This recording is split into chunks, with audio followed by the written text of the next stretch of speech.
And பல இடங்கள்ல பார்த்தீங்கன்னா முன்னாடிலாம் தெருவுக்கு தெரு அந்த எலெக்ஷன் நேரத்தில் அப்படியே தெரு முழுக்க சத்தம் போட்டுக்கின்னு ஜீப்லையும் எதுலையும் ரிக்ஷாலையும் கத்தின்னு போயினே இருப்பாங்க. இப்போ அதை கூட நம்ம பார்க்க முடியறது இல்லை இல்லையா?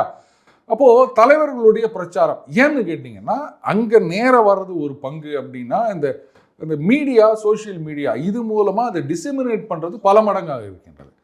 அதனால் அது மட்டும் போதும்னு நினைக்கிறாங்க. அப்போ தலைவர்களுடைய அந்த எஃபெக்டிவ் ஸ்பீச் அண்ட் கேம்பெயினிங் அதுதான் இன்னைக்கு முக்கியமாக இருக்கின்றது. போஸ்டர் அடிக்கிறது அப்படின்னு இப்பெல்லாம் தெருவில் அவ்வளோ போஸ்டர் நம்ம பார்க்க முடியல பாருங்க. கிட்டத்தட்ட அமெரிக்கா தேர்தல் மாதிரி நான் தெருவாது சுத்தமா இருக்கும். நீங்க பாட்டுக்கு அந்த பில்லர்ல அங்கங்க எல்லாத்தையும் ஒட்டிட்டு போறது இல்ல, அது இன்னும் நடிச்சுக்கிட்டு வருது. அன்னைக்கு மட்டும் வந்துட்டு கும்பிட்டுட்டு ஓட்டு கேட்டு போறது அதுதான். இருக்கு. ஏன்னா ஒருத்தர் ஒரு தொகுதி முழுக்க சுத்த முடியுமா? இதுனா புதுச்சேரியா ஒரு நாளைக்கு 10 தடவை இப்ப சுத்துறாங்களே சிட்டிங் எம்எல்ஏ இருக்கவங்க இப்ப தவமா கடந்து சுத்துறாங்களே. ஒரு சில இடங்களுக்கு தான் போக முடியும். அதுலயும் சில பேர்லாம் போனா ஏன் வந்தீங்கலாம் வர கேட்கறாங்க. விடுறாங்க. அதெல்லாம் வேற நடக்குது.